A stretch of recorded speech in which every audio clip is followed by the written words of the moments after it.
Hai teman-teman, kembali lagi dengan Gram di sini. Kali ini saya akan melanjutkan cerita yang kemarin dengan judul Menolak Cinta Berujung Santet. Cerita ini ditulis oleh Kak Wandi F. Cakara. Jadi buat kalian yang ingin membaca ceritanya secara langsung, kalian bisa kunjungi link dan profil yang sudah saya sertakan di deskripsi. So, langsung saja kita ke ceritanya. Seperka sinar putih diselingi suara guntur sepertinya tepat menghantam kepada makhluk itu, sehingga terpelanting, terjerembab di atas tanah yang penuh lumpur. Makhluk itu pun berusaha bangkit kembali, namun sinar kedua menghantam kembali hingga ia pun kembali ambruk. Dan sebelum makhluk itu dapat berbuat banyak, dua larik sinar langsung menghantam telak ke arah kepala makhluk yang membuatnya mengerang, meraung kesakitan. Dan berkali-kali sinar putih menghantamnya secara bertubi-tubi, sehingga membuat makhluk itu benar-benar tak berkutik sampai meregang nyawa. Setelah sekian lama tak ada tanda-tanda makhluk itu bergerak.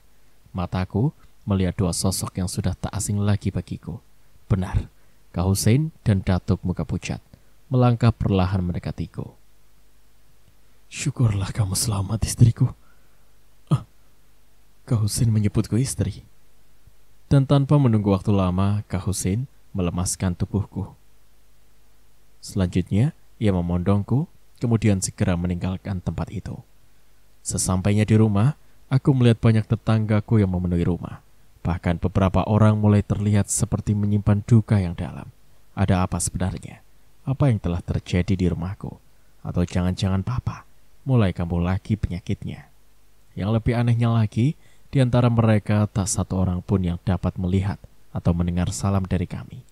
Kak Hussein masih memondongku. Ia langsung membawaku ke dalam kamar. Aku melihat papa dan mama duduk di tepi tempat tidurku. Mata mama basah dan sembab. Sepertinya mama menangis. Dan aku melihat tubuhku yang terbujur kaku di atas tempat tidurku. Lalu, siapa aku? Pertanyaan itu memang sulit untuk dicerna oleh akalku yang dangkal. Kak Hussein dengan ditemani Datuk Muka Pucat membaringkan aku sejajar dengan diriku yang terbujur kaku. Perlahan-lahan aku tersedot, terasa ada daya dan kekuatan yang menarik tubuhku. Hingga akhirnya aku terbenam dalam tubuhku yang terbujur di atas tempat tidur. Aku mulai membuka mataku. Sejenak aku memperhatikan ke sekelilingku. "Alhamdulillah," seru mama dan diikuti papa. Mereka segera memelukku dengan air mata yang masih menggenang. "Ma, apa yang terjadi?" tanyaku heran. "Mama nggak tahu. Kamu," ucap mama menggantung. "Sepertinya kamu juga mengalami hal yang seperti papa alami," papa yang melanjutkan. Jadi aku tak tahu harus berbuat apa. Aku tak lagi melihat Kak Hussein atau Datuk Muka Pucat. Kemana mereka? "Di mana Kak Hussein dan Datuk?" tanyaku, karena merekalah yang telah menyelamatkan aku. "Hussein ada bersama Aisyah. Tadi kamu menyebut Datuk. Mama sama sekali tidak melihatnya. Apa mungkin dia juga ke sini?" Mama balik bertanya. "Iya, Ma. Tadi Kak Hussein bersama Datuk menyelamatkan aku dari makhluk yang menyeramkan. Aku dibawa entah kemana. Aku takut, Ma," kataku sedikit bercerita. "Semua sudah aman, anakku. Kak Hussein sudah menyelamatkan kamu," kata mama seraya memelukku. "Apa sebenarnya yang sudah terjadi sama kamu?" tanya mama. Kemudian aku menceritakan apa yang aku alami selama di alam gaib. Dari awal aku dibawa oleh seorang lelaki tua itu, sampai akhirnya Kak Hussein dan Datuk datang untuk menolongku. Kak Hussein masuk ke kamar bersama Aisyah. Gadis kecil itu langsung memeluk leherku begitu erat, membuatku susah bernafas. "Mama, Mika, Mama tidak kenapa-napa kan? Aisyah takut Mama pingsan," kata Aisyah terdengar cemas. "Mama gak apa-apa sayang. Mungkin Mama semalam kurang tidur, jadi agak pusing," balasku beralasan. "Tapi Mama diam saja. Mama seperti orang sakit. Aku takut kalau Mama Mika juga meninggal seperti mama aku." "Aisyah, Tak baiklah kamu bercakap seperti itu. Mama Mika tak apa-apa, hanya lelah saja rupanya. Kak Hussein ikut mengomentari perkataan Aisyah. Iya, sayang Mama Mika, baik-baik saja. Nanti juga bisa bermain sama kamu lagi. Iya kan Mika? Tanya Mama, dan aku menganggukkan kepala lalu tersenyum pada Aisyah yang masih terlihat cemas. Sebenarnya baik aku ataupun keluargaku sudah merasa kalau keadaan kami sudah aman. Papa sudah pulih kembali. Ia terlihat bugar dan mulai berolahraga di luar, seperti jogging dan bersepeda. Mama merasa tak enak hati karena keluarga kami telah membuat Kak Husin harus berlama-lama tinggal di sini. Sementara statusku juga masih seorang pekerja. Hal itu sempat disinggung oleh Mama. Apa tidak sebaiknya aku ngomong ke Kak Husin agar kembali saja ke Malaysia? Tapi yang menjadi pertanyaan bagiku, justru aku takut Kak Husin malah berpendapat lain. Ya, aku takut kalau ia tersinggung, seakan-akan kami merasa keberatan dengan kehadiran Kak Husin beserta putrinya. Maka aku hanya mencoba membujuk dengan bertanya pada Aisyah, apakah ia tak merasa kangen dengan Oma dan Mbak Anissa? Kangen sih, tapi Aisyah masih mau tinggal di sini dulu. Aisyah ingin melihat Opa sampai benar-benar sembuh. Lagi pula, Mama Mika kemarin juga sakit, sampai aku takut kehilangan Mama Mika. Aku tak mau kehilangan Mama lagi setelah kehilangan mamaku. Jadi ya, nanti saja kita pulang. Papa juga betah di sini. Di sini banyak tetangga yang suka datang ke rumah. Cakap-cakap sama Papa, tak seperti di sana. Papa hanya bekerja. Pulang kerja main sama aku. Papa tak pernah ada cakap sama tetangga. Sebab memang tetangga dekat aku itu semuanya orang-orang sibuk. Tapi kalau di sini Papa kelihatan nyaman, banyak teman untuk cakap. Dan aku juga sudah banyak punya teman, semua lucu-lucu. Aisyah mengutarakan pendapatnya. Nanti kalau Mama sudah jadi Mama Aisyah, aku mau tinggal di sini saja, biar bisa sekolah bersama teman-teman. Lanjutnya, iya, tentu. Dan Mama kira Papa juga pasti mengizinkan kamu, sayang. Sambil bermain dan bercakap-cakap dengan si kecil Aisyah, tanganku mengambil handphone yang tergeletak di meja. Pelan aku men-scroll sampai pada sebuah video dengan judul Viral, seorang yang diduga pelaku pesugihan mati mengenaskan di dalam rumahnya. Dalam video itu memperlihatkan jasad seorang lelaki tua yang seluruh tubuhnya hangus seperti terbakar. Saat kejadian, tak ada orang di dalam rumah tersebut. Tetangga dekatnya semula mengira ada perselisihan antara orang itu dengan anak laki-laki satu-satunya. Tetangga hanya mendengar suara cerita minta tolong. Setelah beberapa kali mendengar teriakan, barulah tetangga tersebut berinisiatif untuk masuk ke dalam rumah. Anehnya, di dalam rumah, mereka hanya menemukan seorang lelaki tua yang tengah melakukan gerakan-gerakan seperti orang tengah berkelahi, tanpa ada terlihat apapun di sana. Kemudian, salah seorang lalu mencoba menarik tubuh lelaki tua itu, namun sia-sia. Orang tua itu tak dapat disentuh, seakan ada dinding goib di antara mereka. Sampai kemudian, lelaki itu meregang nyawa dengan seluruh tubuh terlihat kosong. Warga tak tahu apa penyebabnya. Namun setelah seseorang pintar datang dan melihat, ia mengatakan kalau lelaki tua itu adalah seorang pelaku pesugihan yang sudah mencapai batas waktunya. Dan setelah aku amati dengan teliti, sepertinya aku pernah melihat orang itu. Wajahnya persis sama dengan orang yang menculikku kemarin. Pelaku pesugihan.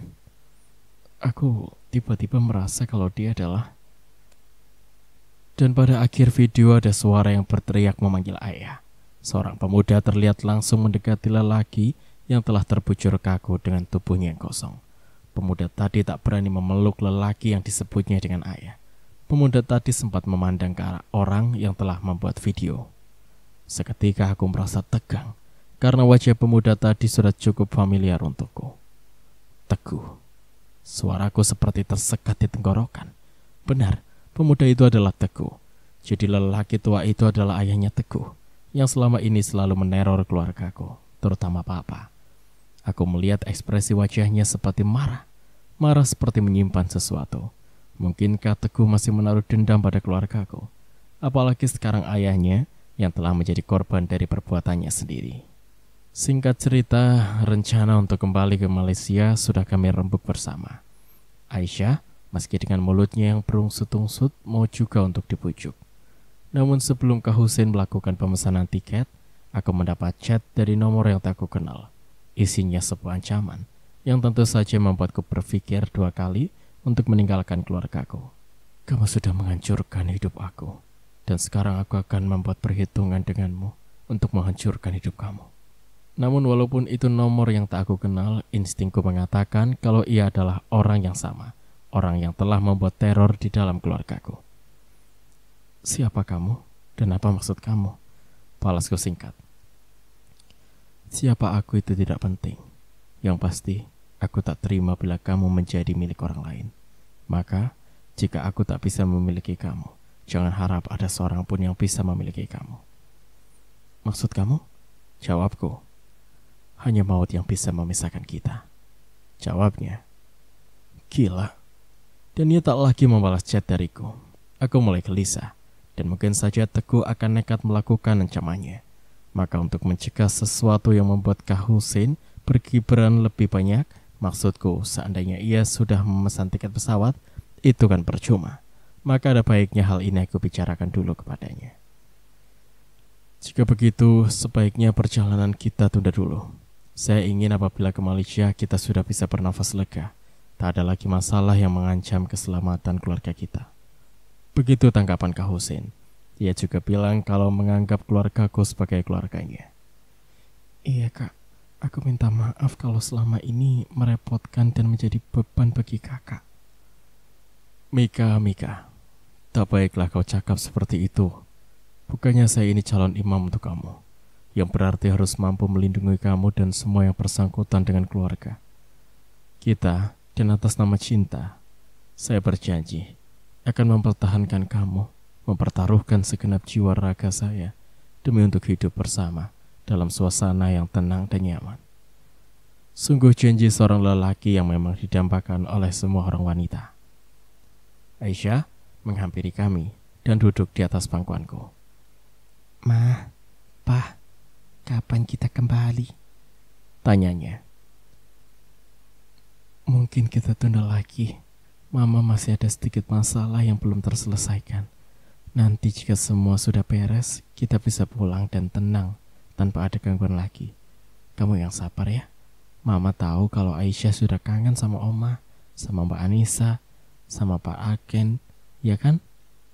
Balasku sambil membelai rambut panjangnya. Tapi aku juga masih ingin main sama kawan-kawan di sini. Mereka semua baik sama aku. Aku juga sudah tahu nama-nama mereka, mah. Ada Fauzia, Ilmayana, dan Pista.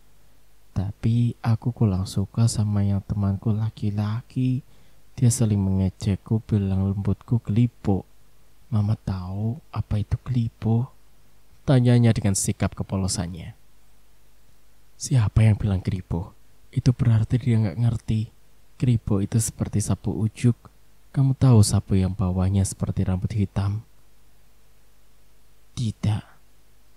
Nah, keribo itu hampir mirip sapu itu. Apalagi sapunya sudah rusak, terkena air hujan. Kalau rambut Aisyah itu namanya keriting ikal. Terlihat lucu, seperti boneka Barbie. Kan boneka Barbie itu cantik, iya kan? Iya mah, seperti juga Rapunzel kan cantik. Nah begitu dong. Pokoknya kalau ada orang yang mengatakan rambut Aisyah itu jelek, berarti dia itu iri. Betul mama, sebenarnya anak yang bilang aku kelibo itu ceparannya botak. Tak ada rambut, cepat diupin-ipin. Akhirnya Aisyah bisa kembali tertawa dan membuat aku dan Kak Husin tertawa. Sehabis maghrib, aku pergi ke sebuah apotek untuk membeli obat ibu. Mungkin ibu kurang tidur dan mengakibatkan ia sedikit demam. Lokasi apotek sebenarnya tak terlalu jauh dan juga tempat yang strategis.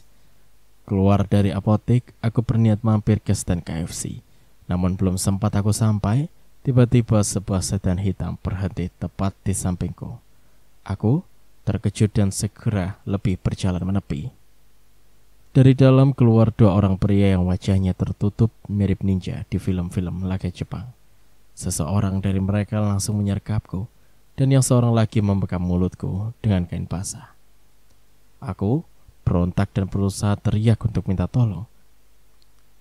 Namun tak sedikit suara pun keluar dari mulutku. Selanjutnya mereka menggiringku untuk masuk ke dalam bagian belakang mobil. Kepalaku mendadak pusing. Dunia terasa berputar. Aku merasa mereka duduk di antara aku, memegang tubuhku. Dan setelah itu, aku tak ingat apa-apa lagi. Saat aku membuka mata, aku melihat sekeliling ruangan yang kumuh, penuh barang bekas dan bau apek. Mungkin itu sebuah gudang atau entah apa. Yang pasti, sebuah tempat yang cukup lumayan besar dan sepertinya sudah tak terpakai lagi. Aku mendapatkan diriku tergeletak di atas sebuah tumpukan kardus. Tangan dan kakiku dalam keadaan terikat. Mulutku juga masih tersumbat sesuatu yang membuatku tak bisa untuk berteriak. Kedua orang yang sebelumnya memakai penutup wajah kini sudah terlihat jelas wajah mereka. Yang tergolong masih muda. Mereka berdua duduk-duduk di dekat pintu sambil bermain handphone. Tak lama, pintu terdengar ada yang mengetuk dari luar. Kemudian, kedua orang itu membuka pintu. Lalu, muncullah seorang yang sangat aku kenal. Teguh. Ia langsung menghampiriku, berjongkok, lalu menyentuh daguku. Mika, akhirnya kita bertemu lagi. Atau mungkin dunia ini begitu sempit. Atau memang kita sudah berjodoh kali ya? Katanya sambil menyeringai. Entah kenapa cowok yang beberapa waktu lalu sempat membuat hatiku bergetar, ternyata kali ini membuat aku muak melihatnya. Teguh mengambil sumbat di mulutku. Apa yang kamu lakukan, Teguh? Tolong lepaskan aku, atau aku akan berteriak supaya semua orang mendengar dan menangkap kamu karena telah menculikku.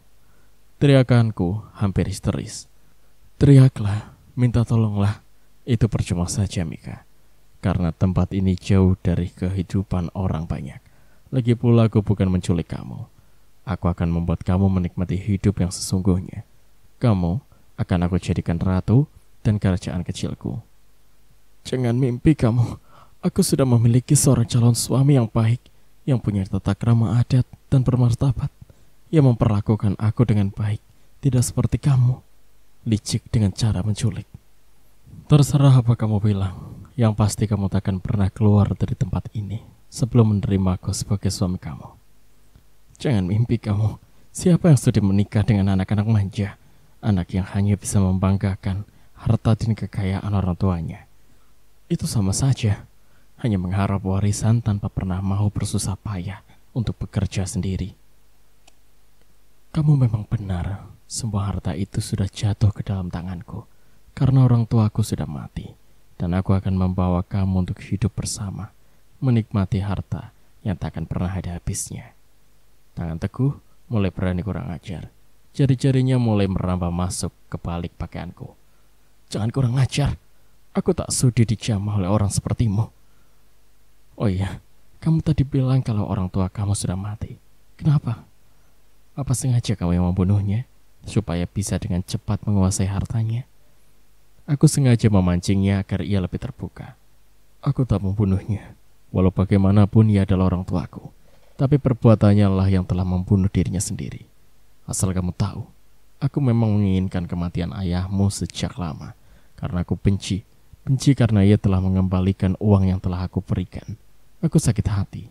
Apalagi setelah tahu kalau kamu akan menikah dengan orang dari Malaysia, yang katanya bos tempat kamu bekerja. Keinginanku semakin kuat. Bahkan ayahku mencoba untuk mengambilmu, tapi gagal dan berakibat fatal. Ayahku mati karena kamu, dan kamu harus membayar semua itu dengan pengorbanan kamu menjadi istriku. Suka atau tidak, karena tak ada pilihan lain selain mengikuti keinginanku. Teguh sepertinya menyimpan kekesalan. Telapak tangannya mencengkram leherku hingga aku merasa sesak. Ayahku, kenapa ayahku yang menjadi sasaran? Atau, oh iya, aku baru mengerti kalau ayahku telah diteror makhluk yang akan mengambil nyawanya. Jadi selama ini orang tuamu itu menjalani pesugihan dan sengaja kamu membiarkan uang agar ayahku terjerat untuk dijadikan korbannya. Begitu. Kali ini aku benar-benar sangat marah mendengar pengakuannya. Mika, terserah kamu mau bilang apa. Yang pasti kamu sudah ada dalam kekuasaanku. Dan aku kira tak seorang pun yang dapat menolongmu.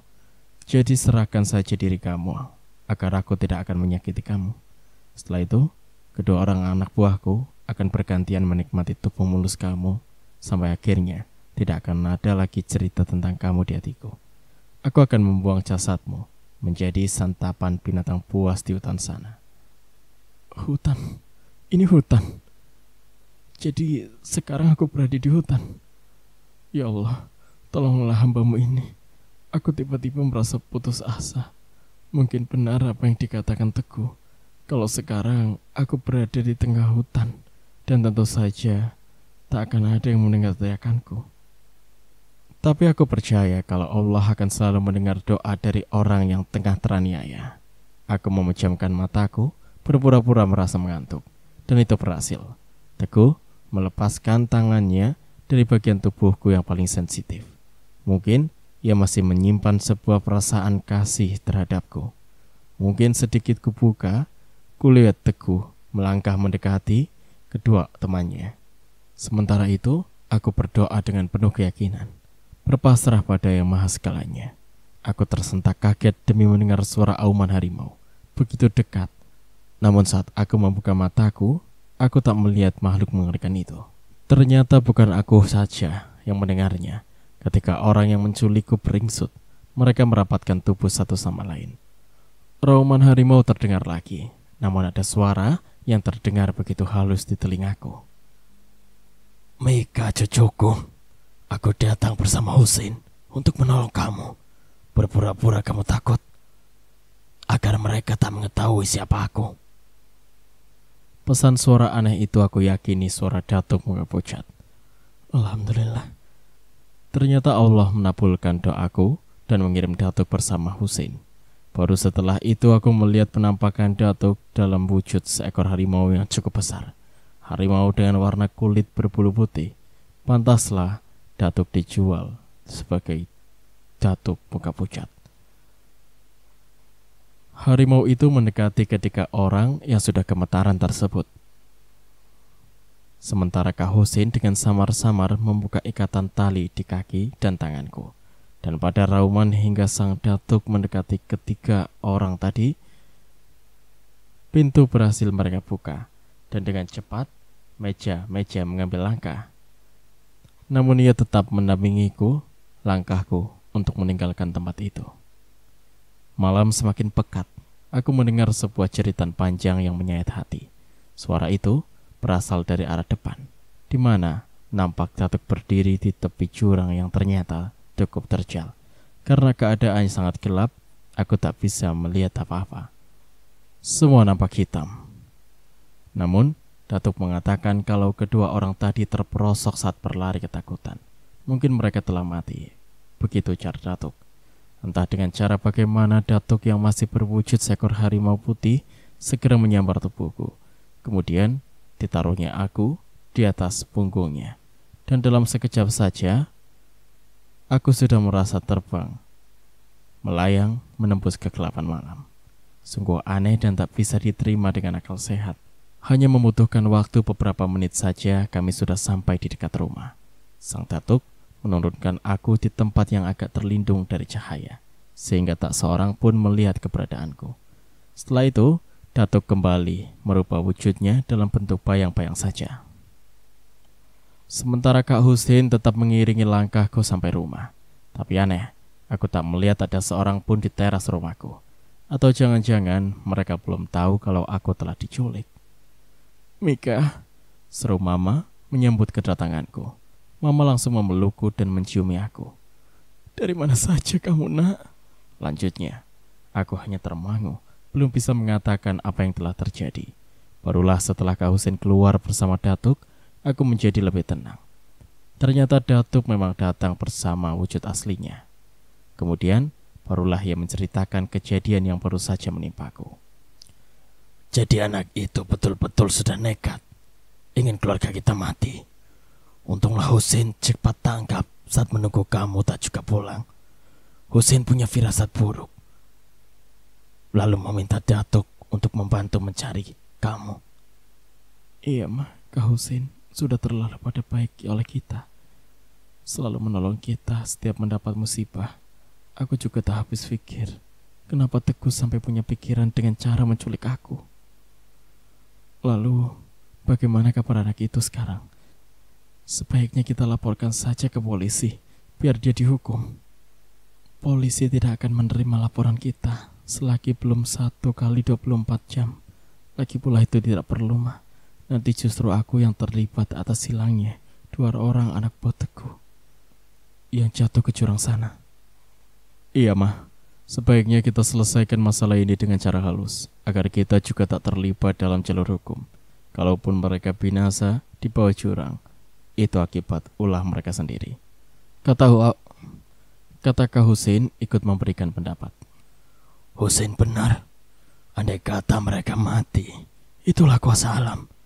Mereka telah menerima hukum alam dari hasil perbuatan mereka sendiri. Bukankah ada pepatah lama yang mengatakan, siapa menanam angin, dia akan menuai badai? Ucap Datuk membuat kami terdiam. Hukum alam telah berbicara. Allah telah berkehendak atau takdir yang sudah ia gariskan. Pagi itu, tersiar kabar bahwa orang semuda terlihat berlari semalam. Sepertinya pemuda itu ketakutan, berlari tanpa memperdulikan keselamatan. Dan di saat yang sama, sebuah truk menuju dalam kecepatan penuh. Sang sopir, mungkin karena lelah dan mengantuk, ia tak melihat ada seseorang yang tengah berlari ke arahnya. Dan pemuda itu tewas di tempat kejadian. Setelah melakukan pemeriksaan, penduduk setempat mengatakan kalau pemuda itu bersama Teguh Wiranto. Kabar tentang kecelakaan yang telah merenggut nyawa Teguh memang benar adanya. Aku melihatnya dalam video yang direkam oleh seseorang dan telah tersebar. Wajah dan tubuh Teguh tak nampak begitu jelas karena berlumuran darah. Namun di pakaian yang melekat di tubuh korban, aku dapat memastikan kalau ia memang benar Teguh. Kami sekeluarga turut berduka, sebab bagaimanapun jahatnya, ia pernah dekat dengan keluarga, juga pernah berniat untuk menolong kami. Hanya saja caranya yang kurang baik.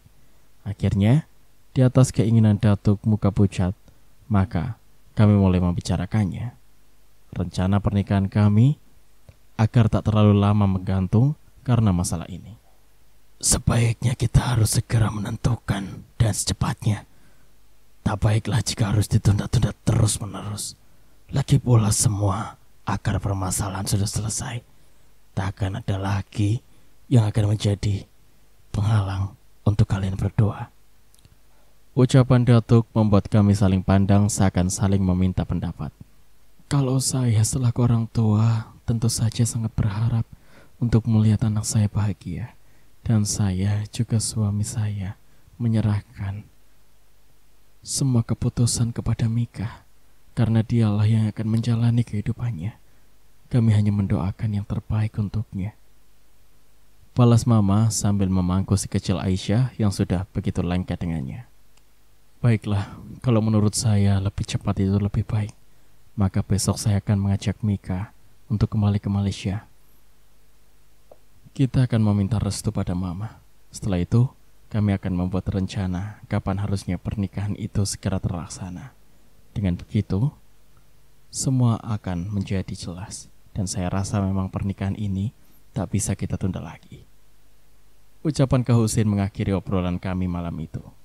Mas Arkan menyambut kedatangan kami di bandara dengan antusias, apalagi setelah melihat si kecil Aisyah yang sudah tak sabar ingin cepat sampai di rumah. Sementara Kak Husin bercakap-cakap dengan Mas Arkan, ternyata Kak Husin memang terbuka kepada siapapun, tak terkecuali dengan Mas Arkan. Seakan tak ada batasan antara majikan dan seorang sopir sekalipun. Sesekali aku melihat Mas Arkan manggut-manggut sambil tersenyum.